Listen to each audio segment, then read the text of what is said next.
Welcome to our Wednesday evening online service. It's not just me speaking now. We're with Ryan Turner. He's with us. In fact, what we're going to do things a little differently tonight. What we're going to do is actually go through a review of 2020 from a church perspective and how the Lord has really blessed us and brought us through it. And my prayer is that this will be a time of encouragement for you as you see kind of the bigger picture of which you've been part of, and that too you'll be able to rejoice along with us in how the Lord has really taken care of our church really over the past year. Now, as we kind of approach the end of the year and we look at all the things that the Lord has done, I thought it'd be good to kind of review kind of where we've been and where we might be going over the next couple months. Ryan, is that a ringing going on somewhere? Did you want to take care of it? It's in my pocket. Oh, is that your ringing? Yes. Okay. That's okay. It's been taken care of. All right. Well, at least it's not the robot talking to us during it. That's what By the way, this is is going in the video. This is going in the video. I was worried about it. All right. So let's talk a little bit about where we've been. Ryan and I were just talking about how during this time we have seen church after church after church close down, and we've even had churches within our area that have really struggled to stay open because of COVID, because of different people that are not able to come to church, even the pastor who's not able to continue going to church. And as a result, we saw a lot of churches decline in attendance and many shut their doors. And there are statistics out there that are truly saddening. I mean, before COVID hit, the statistic was that 100 churches every week were closing their doors. And there's no doubt that accelerated in 2020. But what we've seen at Calvary is something a little different that I hope that you'll really be encouraged by. So to kind of really, we're talking about the last 6 months, so that starts in like June or July. And as you know, we were out of service for 6 months, did not have church. Everybody watched from home. I preached to an empty room, and it was nerve-wracking to preach to an empty room. But what was also nerve-wracking, and you share my nerve-wrackingness, is that I felt like everybody had disappeared. Yep. Because they weren't in the room. Yep. And from a pastor's perspective, if they're not in the room, then I want them to be in the room. I want everybody to be in the room all the time. And that lack of feedback, everybody telling you how great you did at the end of the service. You didn't right. have any of that. Yeah. And like Jimmy could sleep and I wouldn't even know, You wouldn't even know if he it. was still sleeping or if he even woke up at the end. That's great. Actually, it might have been Jimmy who, after the feed ends, there's a few people that hang on. Stay on for the next Those are 30 the people minutes. that fell asleep. They're all asleep. So not having that feedback was kind of hard. And not having like the weekly connection with people. Yeah. Because when you're serving as as a pastor, you're serving people, and then you're not able to connect with people. Yeah. You think you're serving them, you think you're helping them, and you're not really sure if you're making an impact. And so it's been, I think, a learning experience for me to learn how to pastor when I'm not in control. And really what that showed me is that Calvary is really the Lord's church. It's not my church or our church. It really belongs to the Lord, and the people, you all, belong to Jesus. And we have the privilege of coming together and encouraging one another and singing and listening to messages and really fellowshipping with each other. But during those 6 months, we were not able to experience any of that. But slowly things started opening back up. In July, I think we had to close down for a couple weeks. I know like the July 4th service, I preached outside. And I had, by the way, I think a killer prelude to the Independence Day service. I had it's like 30 minutes worth of commercials and education about what Independence Day was all about. Very informative. It was great. Thank you. And then I jumped on there. I was really. And then you started talking. Yeah, I was really impressed with that. But then we started opening things back up, and now we have two different services. Yeah. We have a 9:30 and 11 o'clock. The reason we have two services, one is to allow us to social distance, but two, it's to give us the opportunity to give people the opportunity to have a more flexible schedule. So if people have to go to work or they have something that's critical, they're required to get to something, they can come to an early service. And also with that, it gives us a great opportunity for the people that are serving in that 11 o'clock service to be able to come. We have a lot of people that attend our 9:30 service that serve in the 11 o'clock service that still get to take a part in church. And so that's a huge benefit of offering 2 services. Yeah. So one of the things that the Lord's really shown me is that church isn't the place where you should have to go and kind of work, right? You and I do it every week. Right. We have the opportunity to serve, but if it ever moves from service to work, like for Mary and Martha, clearly because she was so frustrated, it wasn't a ministry, it was a job that she had to get done, a task that had to be completed, that had her identity tied to it. She had to get it done. She's going to look bad. We're going to look bad. She had her identity tied to that task, moving from that to ministry and service, which I think is, in some ways, a lot more organic, not as structured, and not something you can really even schedule for. And so having those 2 services, and like church, this is something that has been on my heart and is on Ryan's as well, is the need to, if we have 2 services, if you're serving one service, you should sit in the other service. Like, it's so important that you don't come to church on Sunday morning just to work.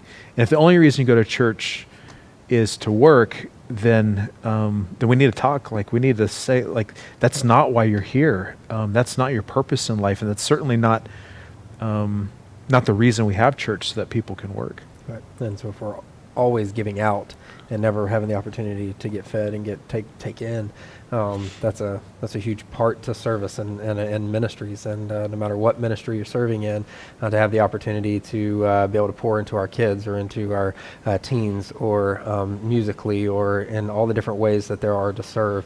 If you're constantly giving out and never having the opportunity to sit down and take a part in that service, then we most definitely want to know about that. That's why we're offering 2 services. That's why we try to rotate schedules and all of those things that go into it, so that you can sit and be a church member for a minute. And that's very important. You're going forward. Yeah, you need 1 hour a week where you can just sit and learn.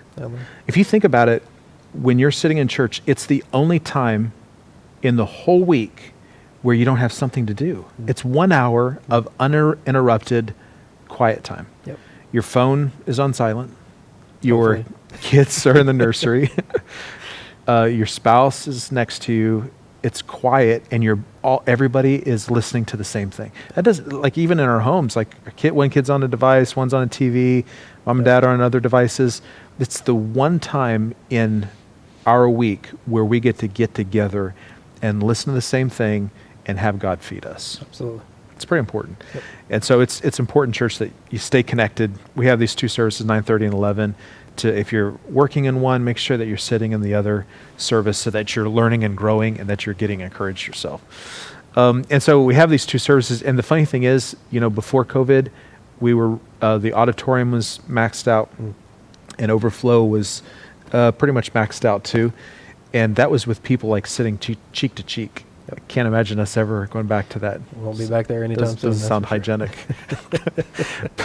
But so it's like there's no timetable on the horizon that would say that it's okay to sardine people back in our room. Yep. So we're likely to continue the 9:30 and 11 o'clock schedule. It's something we're wanting to move towards anyway, because really with the facilities that we have, it's the only way that we can accommodate the people that come to church is by having 2 services.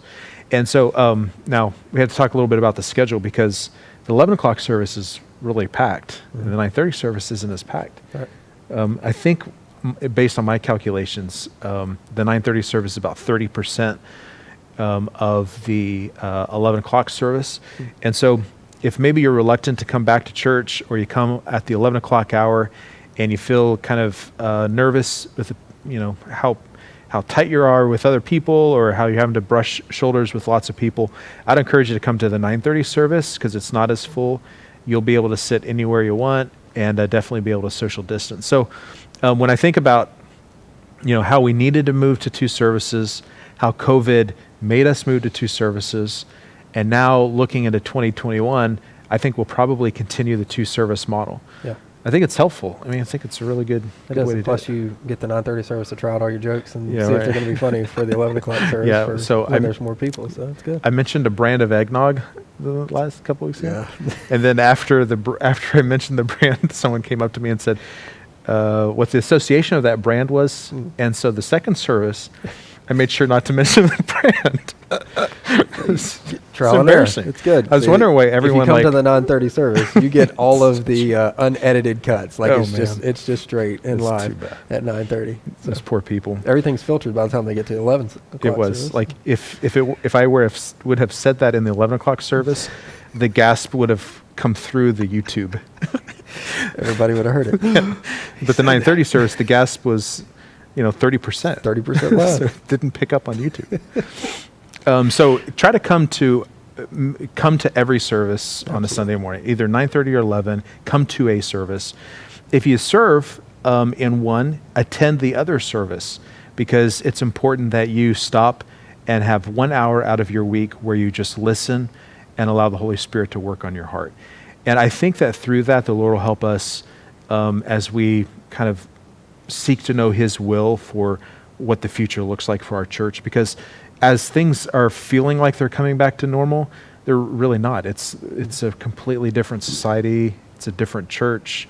It's actually been pretty incredible when you think of 2020 and the number of people that have joined our church Yeah. during COVID. Yep. And some of you are watching now, where you found us online, you watched us for a couple months, then you joined us in person, and then you became members of the church, all with very little personal interaction. I think it's just amazing how God continued to grow His church even when we were not even meeting. Absolutely. So I do want to give you that kind of thought. You can continue attending online. If you have health concerns, you're just not quite sure about what you and your family should do, by all means, I'm not telling you have to be in person, but I would want to encourage you and have you think about that 9:30 service, because it's a great chance to get together in a socially distanced way and not have and hopefully feel a little bit more comfortable. Okay, yeah, so that's a little bit about the schedule. We'll continue that into 2021. I think the second thing is becoming a first century church, because this was the message that I preached from my house about becoming a first century church. It was Acts 1 through, I believe, chapter 5. And really, when you look at the church in the book of Acts, you see a very decentralized church that met needs at the micro level, and yet still was able to function as a group of Christians serving their community and being obedient to Scripture. And what we talked about doing is making sure that we become a first century church, a church without a schedule, without operating hours. Yep. So in the past, we had a Sunday morning, Sunday night, Wednesday night program. And we have people that come to church that come from San Marcos, Geronimo, San Antonio, Cibolo. Many, many people in our church drive 30, 45 minutes to get to church. And that can be kind of difficult to have to do that. And what we did during COVID is we actually came up with these small groups that were offered online.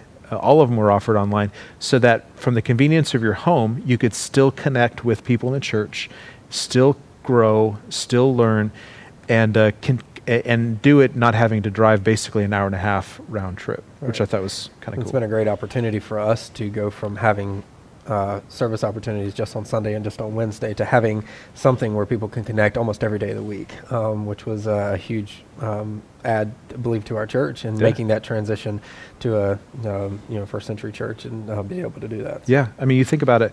We went from meeting 3 hours a week, 3 hours a week, to meeting 6 and 7 hours a week. Yes. We all have that opportunity.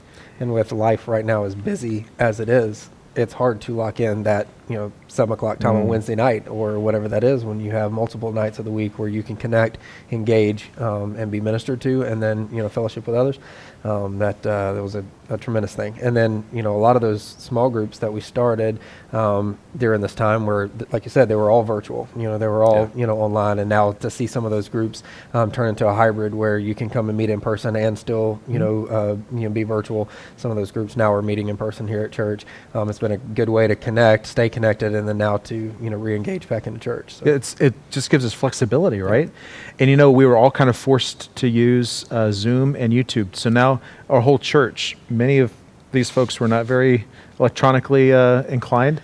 Now they're more electronically inclined, exactly. Right? I spent most of the first 2 months of COVID helping people watch services, be able to watch services online, just to figure out Facebook accounts and things like that. So it's nice to be able to have our online presence. That helps us there a lot, and in the room as well. So. Richard Miller's in several small groups, and it's many of them are online. So good job, Richard Miller. Way to go. But that has opened up a brand new avenue, because before, if we were to do a small group online, a lot of people would be discouraged or disinclined to do it because they wouldn't know if they have the right setup. They wouldn't know if they could do it. This all kind of forced us into figuring it out. And now it's a new way to minister, a new way to kind of minister. And those possibilities are endless, as far as having different times to meet and to schedules and all those things like that. So it seemed as a negative at the beginning, and then has been a positive and a good thing for the year. So, and I really appreciate those that volunteer to help with small groups. It's not an easy thing to teach a class, and it's even if you're just moderating class, there's still some nerves involved in teaching it. And we had 6 folks that just jumped right in, 7 folks that just jumped right in and helped in all kinds of different ways. So when we think about 2021, we're going to continue to be a first century church. A lot of people ask, okay, when are we going to add this schedule back? When are we going to add that schedule back? It's really not about adding a schedule back. It's really about giving people opportunities to minister. And I know we're all creatures of habit, and we all like to be able to be in the same room at the same time, but we're just not able to do that right now. And when you think about it, there were a lot of people that even throughout the week on a Wednesday night that automatically were not even able to be encouraged on a Wednesday night because of their schedule. They weren't able to make it. And so it was like the same people that were able to be encouraged, but then there's other people that want to be encouraged. And so we're just looking for ways to like broaden that and be that first century church, a church without operating hours, a church that meets every night, where you have the ability to go to church more than 3 times, but maybe 6 times or 7 times a week. And just as long as I'm not the one having to speak. As long as you don't have to do 7 times a week, you're good with that. Our commitment to you, church, is to do our part in communicating that schedule, to you. So I know we have so many people that want to get involved, and we have different days, to be able to meet, and for whether we're having an in-person service or online or all those different changes, we commit to communicating that to you. We're always available to answer any questions, for schedules and those kind of things like that. So as we're working through fluid schedules, we'll make sure that we're communicating as best we can so that we can all be a part of everything that we can. So, and that's a growth opportunity for us, right? Communication, absolutely, because everybody receives communication in different ways. Some people like phones, some like text, some like social media, some like email, and like our commitment is to figure this thing out. Like, how can we be better at communicating everything all the time through different mediums so that people are more informed? And that's really one of the reasons why we're doing this, right? Absolutely. Online, trying to inform people on what's going on. Absolutely. Anything else we want to talk about for church? Schedules was good, but that was a lot of that. Yeah. And so continue being faithful. For those of you that feel like you have to be doing something in order to go to church, don't. Like, I want you to come and sit in the room. And I want you to come early and just hang out. And I want you to stay on the courtyard. Absolutely. and hang out after church. That's what I was about to say. We've put so much effort and energy and money into an amazing courtyard and the facilities Yeah, here. right. And I tell you what, Brother Jimmy and Miss Linda and everybody that has hands in the property and things that are happening here, the property is just absolutely beautiful Oh, right yeah. now and gets prettier every day. And from Southfield going across the bridge and people coming on campus, we encourage you to do that. So come early, bring your kids, play on the playground, play in the courtyard, take a walk across the bridge and see the property that's expanding and all the things that are coming here. And we'll be able to talk about more of that here in a minute. But come early, stay late, and just enjoy, being, Leave happy. and leave happy. Yeah. That's it. We can make a song out of that, I think. That's our desire. Don't come to church to work, to labor after you've labored for 5 days. Yeah. Come to church to minister. It doesn't mean that ministering is really an attitude perspective in how you're serving. You minister by fellowshipping, Yeah. with Oh, one yeah. another. I mean, you make a connection with somebody and you have a good conversation with them. You leave energized based off that conversation. So you can minister to somebody by just coming and having a good conversation, with somebody, at church. Just to So- brighten somebody's day. Absolutely. Just say something. Yeah. So that's church. Let's segue real quickly and just talk about property updates. If we think we can hit it in 5 minutes. No way. There's so much going on. So let's talk about Southfield. Southfield is the 6 acres that we acquired across the creek. The field that, as Ryan mentioned, Jimmy and my mom are working on. It's sad that we have the oldest people in the church working outside. We'll just isn't throw them it? across the creek, just leave them over We're in the there. air conditioning on the stage, and the old people are working out in the Yeah, fields. it's It's coming along, though. keeps them young, though. It does keep them young. that's good. They're appreciated. Yep. But it looks great Oh, it over is. there. Absolutely. Yeah. Jimmy and my mom just finished up trimming all the trees like 8 feet high. Yep. So when spring rolls around, the canopy is going to be beautiful. We're praying about getting a fence put up along the back end of the property near White Wing so that we can have a little bit more security and privacy on campus. Yep. And then the next thing is to get dirt on that field so that we can have it all leveled for a football field. Football will roll around, I guess, April, May, Coming in something summer. like that. Yeah. And our prayer is, and we ask you to pray for this as well, that we can get that field, the dirt out there, get it leveled, and get it ready for football. And the idea is to move everything over there, move the bleachers over there, have benches out there, and that it will become that respite, that place where you can just get away, get alone with the Lord, have your kids, have a picnic, whatever, and just enjoy what God's given our church, given these people, right? Absolutely. And, with that, the disc golf course that's going on over there, the prayer walk, so many other ways to enjoy the property, Yeah. out there that'll be coming in, this over the next couple months. And it's really also amazing to see how God works all those timing things out. We've been talking about wanting to move that football field over there for months, year, up at Yeah. this point. And then to get the information from the city about widening the road, and the road's going to have to come, into what was our football field out there. And so it's a good thing to encourage us to get on over there. It's true. So it worked out well. So. It's going to be really great. Yep. And so, Ryan, kind of to that point, you want to talk a little bit about the road widening and Absolutely. give people an idea what's over coming? the next couple of years. Our Klein Road out here is going to completely be transformed. And looking at the plans and the stuff from the city and the engineers, it's incredible what they're about to put in out here. And they're acquiring 58 Yeah, feet it's huge. of our property, inside our fence, inside our sign, and coming closer to the base lot out here to widen that road. All of the expansion is coming, onto our property, and so it's going to be 2 lanes going in either direction, big medians. It's going to look like Walnut. Yeah, absolutely Walnut. Yeah. Over there where it's 4 lanes, big medians in the center with turn lanes in there, and then 6-foot walkways on either side, bike paths. I mean, the city is literally paving this road to bring people right in front of our campus, which is a tremendous blessing.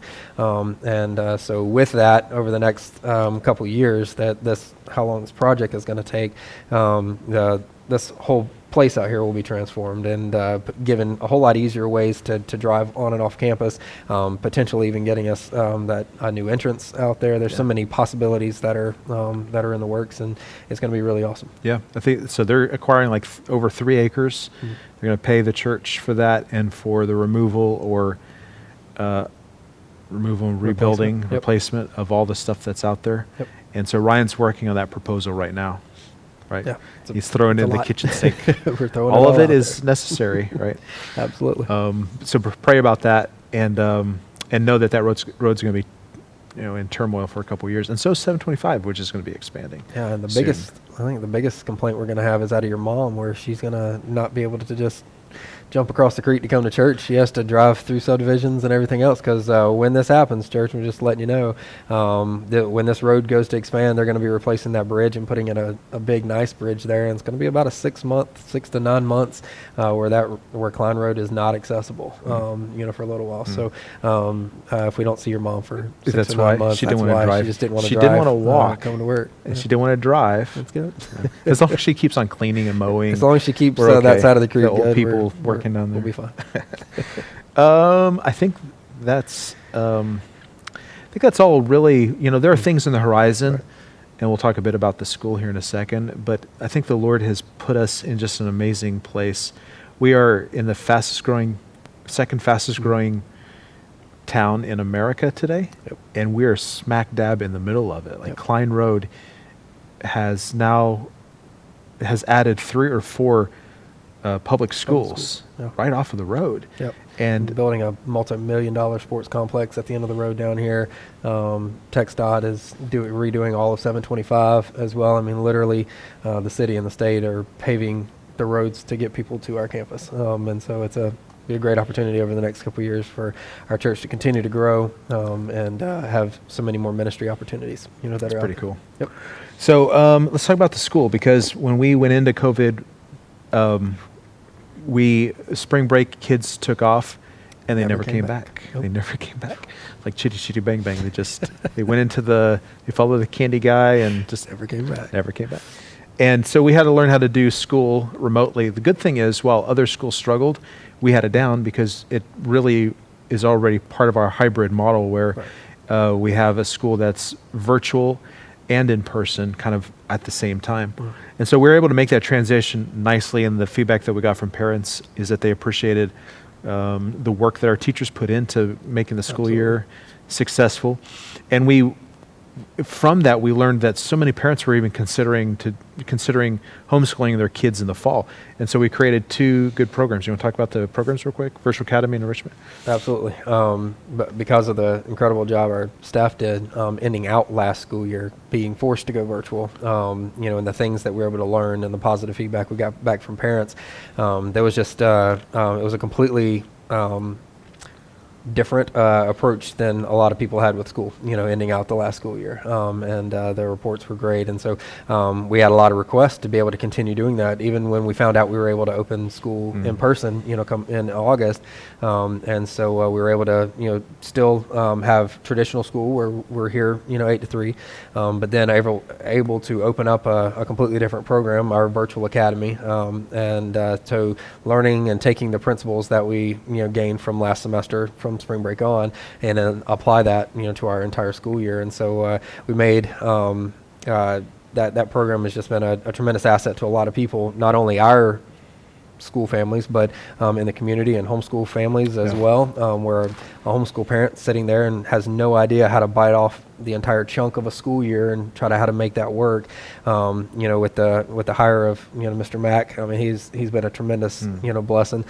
He is our virtual school coordinator and runs all of that, and he breaks the school year down into 1 week increments for these parents, where they get a packet. It's got everything that they need in there for the week, and they come and pick it up. It has all their videos, has everything that they need, their test quizzes, and all they do is put it back in that packet and then return it back. Mr. Mack grades everything, takes care of everything. He's doing the tutoring, the administrative work behind the scenes, records, transcripts. And so it takes a lot of that responsibility off those parents, as well. And it's just been a tremendous thing. And so now we have, 2 schools, going, but all, still under Calvary, which has been a tremendous help. And so we've got a lot of families that are taking a part in that. And that program is growing. We've had so much interest even over the last several weeks, of more people wanting to come and take a part in that. And so we'll continue offering that through the school, traditional school, as well as our virtual academy.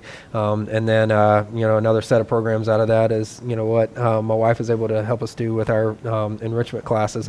And that's taking, our school and then, like the name says, enriching our things. So we have art and Spanish and chorus and PE and study skills and all of the different classes, our boss club and our entrepreneurship courses and everything that we're able to now incorporate into our enrichment program has been tremendous and a huge add to our school, a tremendous asset to our homeschool families that are in our community that are able to come on campus. They homeschool there, but they can come on campus 1 hour a week to take a part in these enrichment courses and get things that maybe they aren't skilled in teaching or don't have the experience to teach or even the ability to teach certain topics and subjects. And so that's been another huge add to the school. The enrichment has been huge. Yeah.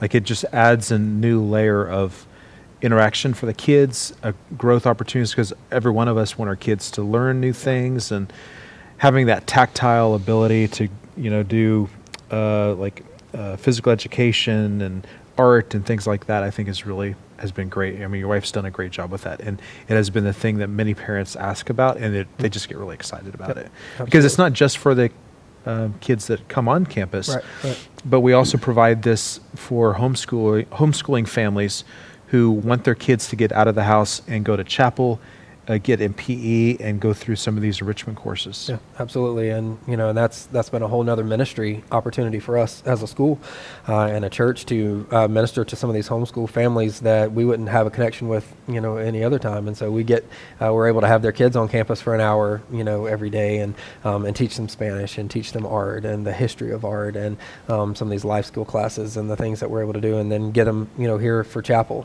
as well on Fridays. And that's been a great thing. We've had, several kids saved, through the school year based out of our enrichment programs. And that's just a tremendous thing. Isn't that great? An opportunity in ministry for us. To be able to offer that. And, it really was it was just someone like your wife stepping in and saying, here's a need that needs to be filled. Yep. And then parents just, they loved it. Absolutely. And they've loved it. Now it's been like you said, we get inquiries into the school on a regular basis and, stemming a lot out of, enrichment classes and the things that we're able to offer, like that. And then the Boss Club is an entrepreneurial class that brings the kids through the basics of starting a business, how to kind of build out your product, how to market it, how to service your product, how to sell it. And it's teaching them some valuable skills. Absolutely. It's a great program. I mean, through the course, through the life of this course, when we're starting it in middle school, and they'll be able to do this all the way through high school, they're learning, the basics, fundamentals of running a business. I mean, that's product design, that's pitching that product, thinking through everything that goes into your product and your services that you're offering. That's marketing, web design, budgeting, accounting. Think about all the things that go into a business, and now we can teach all of those principles out of one class. It's been a tremendous partnership that we've been able to have with Boss Club. That is we're piloting with them. There's only a handful of schools in the entire state or in the country that's partnering with them, and we're helping them formulate these courses. And so we send feedback back regularly with them, and then as that program continues, it's going to be a tremendous thing. And for us to get it on the ground floor with that was cool. Awesome. So we talk about church. We're going to continue the 9:30 and 11 o'clock structure. Small groups, we're going to be flexible in our schedule. We're going to be flexible in figuring out what schedule works best for us. And we're going to have small groups, in person, online, through whatever mechanism we can to keep people connected. We got more classes starting up in January. We do. We have small groups starting up in January. I'll be teaching a class on Welcome Home, kind of the basics, understanding who Calvary is and what we believe and that sort of thing. And so there's a lot of opportunities. Now, it doesn't mean that we're going to be able to fit everybody's bill, right? Right. And that's, I think, always the struggle, is that we want, like, people have expectations and they want us to fill up all these, and you can't do everything. You just do what you can do. And what you can do is not do everything, but it's being very specific in what's the outcome and how can we minister and how can we, help partner with the Lord to bring these outcomes around. And so we'll continue that at the school. The school is at capacity. We have these new programs that are at capacity. And then in the spring, we have some new things launching in the school. You want to talk a bit about that? Absolutely. Starting into the spring, we're going to have our clubs season that we're really excited about, and that's really going to be a launching pad for our athletic programs that we're going to get started. And they're all going to be athletic-based or individual-based sport, clubs, which is going to be great. And it's going to lay the groundwork for our athletic program, going forward, and kind of teaching fundamentals and really just helping us get a good level set, in our academics and things like that. So clubs will start in January, for us going forward, and we're really excited about that. And that's an opportunity for all of our kids to take a part in something that's right after school, between 3:30 and 5 o'clock. The clubs are free. The kids can just come and take a part of it, and we're going to be learning, teaching fundamentals and basics, and laying really good groundwork for the team sports that we're going to be having, next year. So we're really excited, about our club season starting. And there'll be a lot more information coming up. Did you want to give a hint at all? Or do you on want to our wait? clubs? Yeah. Yes, we've got strength and agility, which is really our we're focusing on our football team, and so that's going to be great. Football, even female athletes that we need. All of our sports can benefit from speed, agility, and strength, and so having a club dedicated to that will be great. Soccer, we're really excited about that and getting that program off the ground. Basketball is another club that we'll be having. Track and field and cross country is going to be another club that we're going to have. There's so many events, that we can participate in, that are individual based, where we don't have to have 15, 20, 30 kids, like we would on a football team, to be able to compete in. And so that's a great opportunity. All the different events that come with track and field, we'll be teaching those basics and getting us established in there. Frisbee golf could be an athletic club, right? And we'll have our own world-class... we'll have our own course designed by Mr. John Houck himself. Pretty cool. So we're excited about that. And then the other one is our outdoors club, which, really... I like that one. That's fun for me. That's the outdoors club. Basically goes from fishing to shooting to archery, to all of those things that are going to be incorporated in that. Eventually, like FFH, where we can do showing livestock and all kind of things like that. There's so much that's going to be wrapped up into that. That's the one I'm really excited about. We're really excited about that. And we'll go ahead and drop this hint on there. We got this email this last weekend where we were approved by the state of Texas to have our own shooting team, and so we are super excited about that. That's going to be really good. It's going to be really awesome. There's so much awesome information that's coming out, and we can't wait to share it all with you. And so these clubs initially for the pilot phase is for our school specifically, but then you're going to be broadening it out and making it available for homeschoolers and others. Yeah, absolutely. To participate. So, and they can come in and participate, because really that's laying the groundwork for our athletics moving forward. And we have a very unique and a great opportunity to partner with homeschoolers and with other groups like that with our athletics to compete, in our leagues. And so, the more we can help bring people on board, teach those fundamentals, teach those basics, and start honing in skills, the better we'll be, moving forward. And then that bridges right into our camps during the summer, where we're going to have 6 or 8 weeks worth of camps that are set up, and really that's where we can get very individualized with these with like football, with lineman camps and quarterback camps and all these things like that. And that's where our school then gets out into our community, where people, regardless of them being homeschooled or a part of a Christian private school, can come and take part of additional training and learning, and then we can be a source of education and improvement,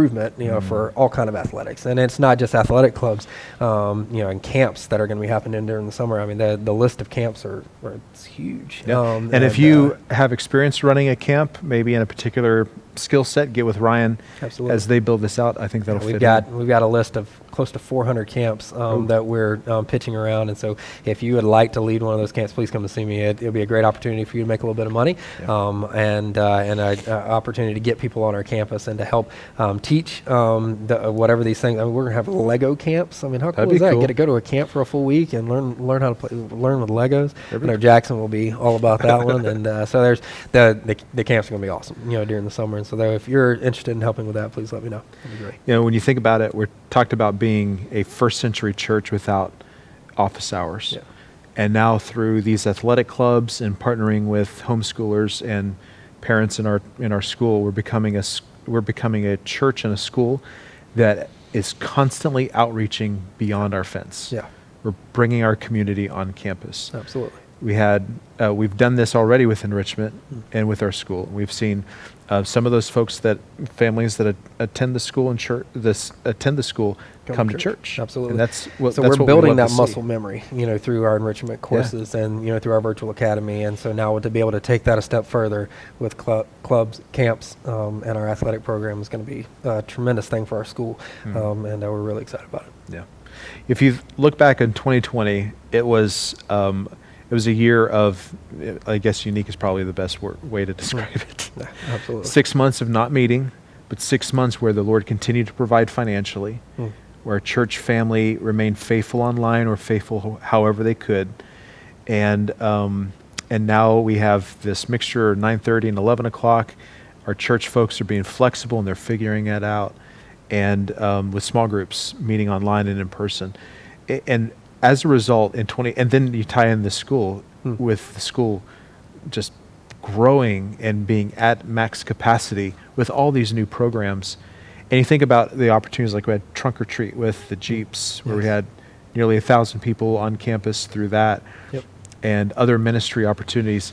Like 2020 was unique, but we ministered in such an amazing way. In a way that we would have never planned out or even thought through. Right, and so the verse that comes to mind with that is, Joseph, and where he said, "You meant it for evil, God meant it for good," and you take something that is a huge evil, negative, this virus, and everything that has completely transformed not just our church and our school and our county and our state, our country, but the world, and has helped us to position ourselves to where now we can minister in so many more ways. We're able to have such a bigger impact, in our community and for our church and in different ways, and it's turned out to be a huge positive and a huge win for us, and so we're really excited about that. It's exciting because the Lord helped us revolutionize and helped us kind of break our leg and reset it in a way that's because we were better. probably a little reluctant to get into that, and so God just kind of pushed us into it, and now we didn't have much of a choice. It just and changed so all because the of paradigms, that, right? We've been able to adapt, and it's through a lot of the work from our church and our school and our staff, people that have put in a lot of effort to make that happen. And so being flexible, being nimble, and now we're setting ourselves up to be at a great opportunity to minister to so many people in our community and around. So when we look at 2021, to summarize, we see, and my prayer is to have 2 services, both with maxed out overflow. That's my prayer. 2021 is a time where we get people in both services. It's a time where small groups continue on. So if you're a leader in our church, if you're a teacher, you have that skill set, get with me.